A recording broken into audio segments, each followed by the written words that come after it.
देख रहे हैं इन डार्क राजकुमार के साथ। तो चलिए पढ़ते हैं आज की कहानी की ओर। दोस्तों, हमारे पूर्वजों के अनुसार हमारे इस पृथ्वी पर कई सारी असामान्य शक्ति पाई जाती हैं जो इंसानों पर अपना कहर बरपाने लगती हैं। वैसे तो राजस्थान कुल तरह के लिए काफ़ी रोचक माना जाता है, मगर कभी ना कभी इन राज्यों में ऐसी घटनाएं होती हैं जिन्हें यात्री भूल ही नहीं पाता। भावेश, जो राजस्थान के सवाई माधोपुर जिले का रहने वाला है, अपनी खराब स्थिति के चलते भावेश को घर का खर्चा चलाने के लिए किसी नौकरी की ज़रूरत थी। जब वो किसी काम की तलाश में था, मगर काफ़ी दिनों तक उसे कोई भी काम नहीं मिल पाया। हमेशा की तरह आज भी वह थक हार कर अपने घर लौट आया, मगर अभी तक तो उसे कोई भी काम तक नहीं मिल पाया। वो अपने कमरे में दाखिल हुआ तो उसके फ़ोन की घंटी बजने लगी। फ़ोन पर उसका दोस्त रजत था। अरे सुन भाई, तेरे लिए एक काम मिला है। फिर रजत ने बताया कि हमारे पास ही में पड़ने वाला बड़ा गांव इमलीपुरा, वहाँ किसी ड्राइवर की तलाश की जा रही है। इससे पहले कि कोई और उस काम तक पहुँचे, तब तक तुम्हें इस जॉब को पकड़ लेना चाहिए। फिर क्या था, भावेश उस घनघोर अंधेरे में भी अपने कदमों के सहारे उसी गांव की तरफ रवाना हुआ। अक्टूबर के उस महीने में ना ही तो गर्मी ज़्यादा थी और ना ही सर्दी, लिहाजा भावेश उस गांव में पहुंच गया। क्योंकि उस गांव की दूरी भावेश के गांव से लगभग 2 किलोमीटर की थी। जब भावेश उस बताए गए एड्रेस पर पहुंचा तो उसने देखा कि वहां पर एक गाड़ी दिखाई दी, मगर यह तो वही अस्पताल वाली जगह है जहां पर अस्पताल पड़ता था।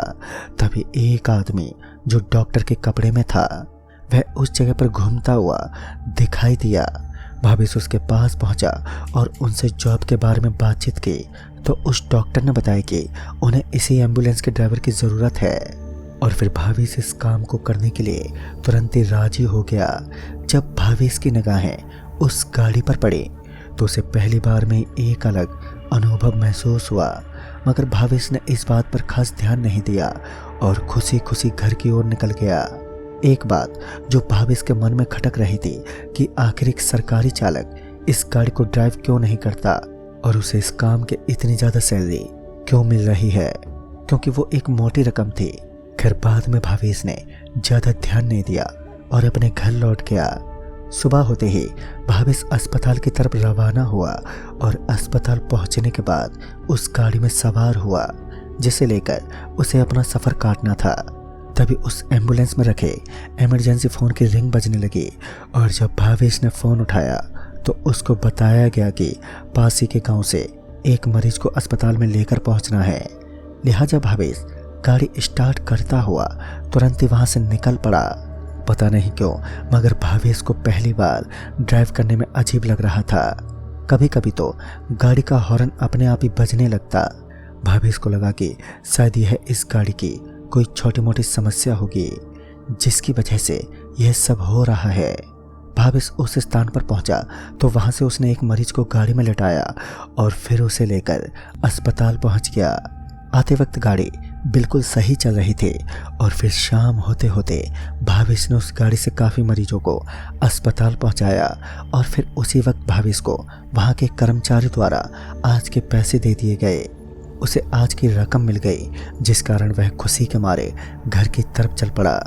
मगर जुनैद जी ने उसे एम्बुलेंस लेकर ही घर जाने को कहा, क्योंकि जुनैद जी जो उस अस्पताल को चलाने का काम करते थे, उन्होंने बताया कि भावेश को कभी भी इमरजेंसी में जाना पड़ सकता है। फिर भावेश ने वही किया, वो गाड़ी को लेकर अपने घर पहुंच गया। एक बात जो भावेश को सबसे अजीब लग रही थी कि इस गाड़ी का स्टीयरिंग कभी कभार अपने आप ही एक दिशा से दूसरी दिशा की ओर मुड़ जाता।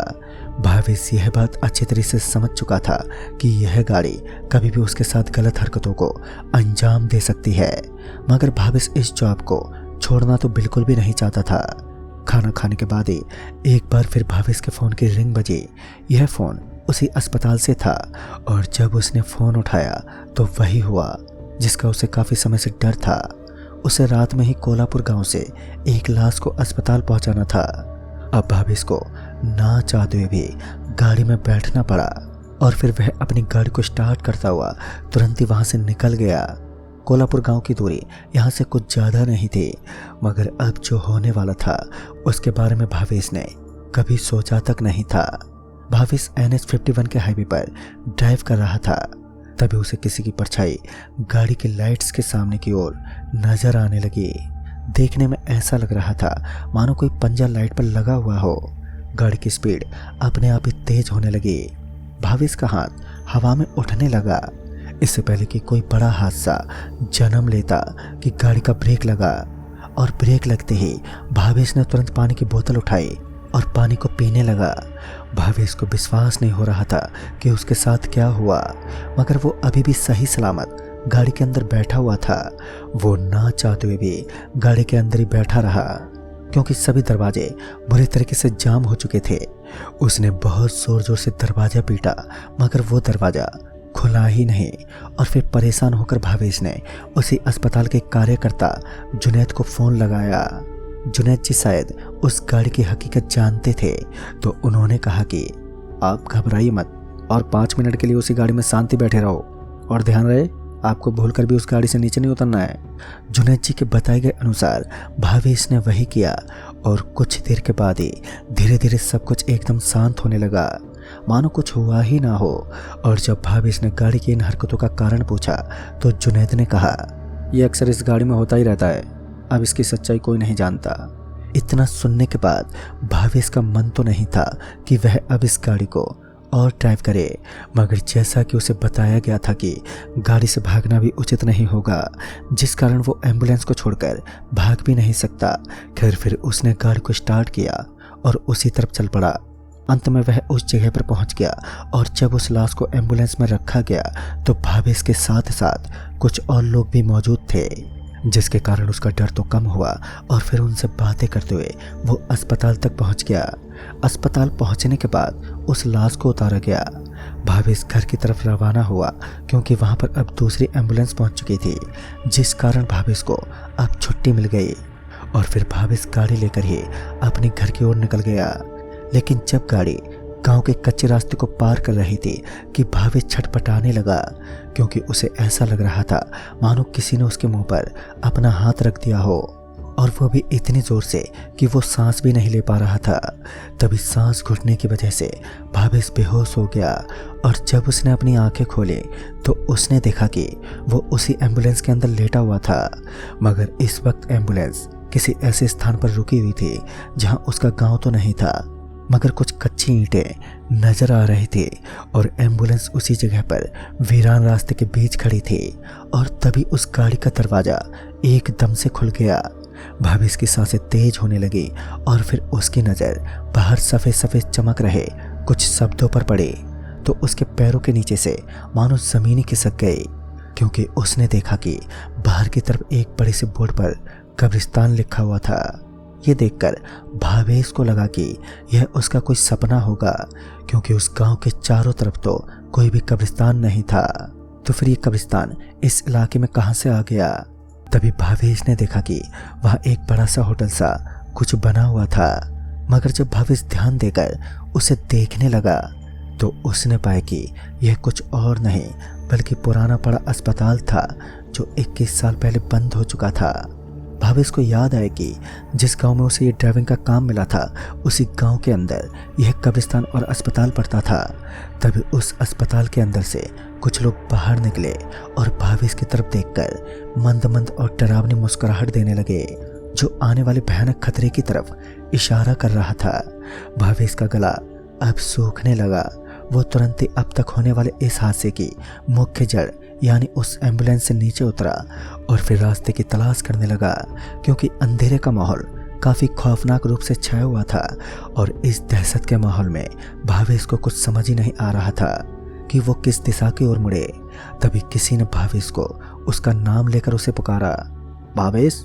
तभी भावेश धीरे धीरे पीछे की ओर मुड़ा तो उसका शरीर पसीने से लथपथ होने लगा, क्योंकि उसने देखा कि एक आदमी जिसका चेहरा एकदम काला था, उसके भयानक रूप को देखकर हर किसी इंसान का शरीर कांप उठे। भावेश तुरंत ही अपने सामने की ओर पलटा और वहां से निकलने का रास्ता ढूंढने लगा, मगर उस जोरदार अंधेरे में रास्ता तो दूर की बात थी, वहां पर सामने पड़ी हुई वस्तुएं भी नजर नहीं आ रही थी। भावेश हाँफते हुए किसी पागल कुत्ते की तरह वहां पर चक्कर काटने लगा। तभी उसे अपने पीछे से किसी के कदमों की पटकने की आवाजें सुनाई देने लगी। भावेश ये बात अच्छे से जानता था कि यहाँ कोई इंसान तो नहीं हो सकता। तभी वो किसी लोहे की वस्तु से टकराया और धड़ाम से नीचे गिर पड़ा। फिर भावेश की नज़र उसके ऊपर ठीक से पड़ी तो उसने देखा कि यह एक दरवाज़ा था जो उसी कब्रिस्तान से बाहर निकलने का था।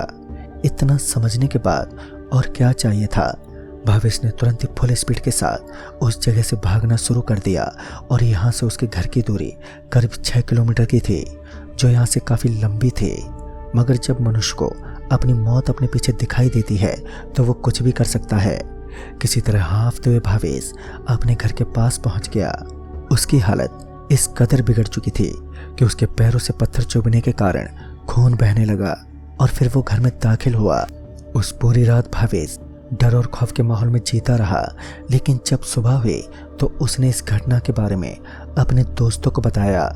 तब जाकर उसे पता चला कि सालों पहले उस अस्पताल के अंदर आग लग गई थी, जिसकी वजह से उस एम्बुलेंस में बैठा हुआ ड्राइवर भी मौत के घाट उतर गया। लोगों का मानना है कि जो कोई भी आज भी उस रिपेयरिंग की गई एम्बुलेंस को ड्राइव करने की हिमाकत करता है तो उसके साथ अक्सर यही होता है। तो दोस्तों, इस कहानी में बस इतना ही। कहानी आपको पसंद आई हो तो लाइक शेयर जरूर करें और साथ ही हमें कमेंट बॉक्स में ज़रूर बताएं। तो मैं आपका दोस्त राजकुमार जल्दी ही मिलूँगा ऐसी ही एक और नई कहानी के साथ। तब तक के लिए बाय एंड टेक केयर।